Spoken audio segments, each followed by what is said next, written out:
cook dinner tonight. You know, something special. You want balloons or something? No, I don't want balloons or something. I'm just saying something nice. When don't I make it nice? Make something nicer! Make it yourself! The great communicator. Where did you get the idea for this working class guy who, wants to follow his dream of movie stardom? Is there anything autobiographical in that for you? No, not for me at all, because I grew up in showbiz, so I didn't, my parents were working class, but I always thought this was normal. Where I got it really was I made a film with a whole bunch of actors who were in The Sopranos. And The Sopranos was brand new when I worked with them. But they were so into it. I used to talk to all the people in it, and I was like, well, how'd you get on this show? And almost all of them, they were like bouncers or cops.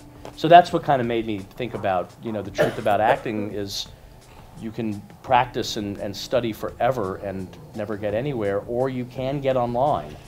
You have to be good. I'm not saying that lousy actors make it, they really don't. But it's all a matter of how do you get, if you get online at the right moment, suddenly you're on The Sopranos, basically. And that's, I wanted to do something about that, yeah. Read with other actors? Yes, I guess yes. You mean Wednesday at 2? I got work on Wednesday. No, I don't have work on Wednesday. How did you get Andy Garcia to come on board not only as Vince, but as a producer? Well, for a long time I was trying to make the film, and I was hampered by kind of thinking in a myopic way that it had to be an Italian-American actor. And I was not getting anywhere with the 2 or 3 of them that are like, can finance a movie. They all kind of wanted to do different things. And then my agent said, what about Andy Garcia? We represent him. And she said, I can't guarantee he's going to read it because there's no reality to it, but we do represent him, and the agency's behind the movie, so we can give you a good recommendation. And I thought, well, of course, it's a good idea. He is like an honorary Italian, because he's in The Godfather. So, and then he became a producer out of really necessity. I mean, he and I met each other, and we really liked each other. And I said, I think the way to do this is if we do it together.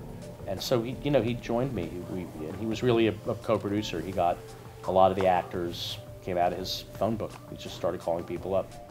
My husband thinks I quit. One good thing about the joint, they don't let you smoke anymore.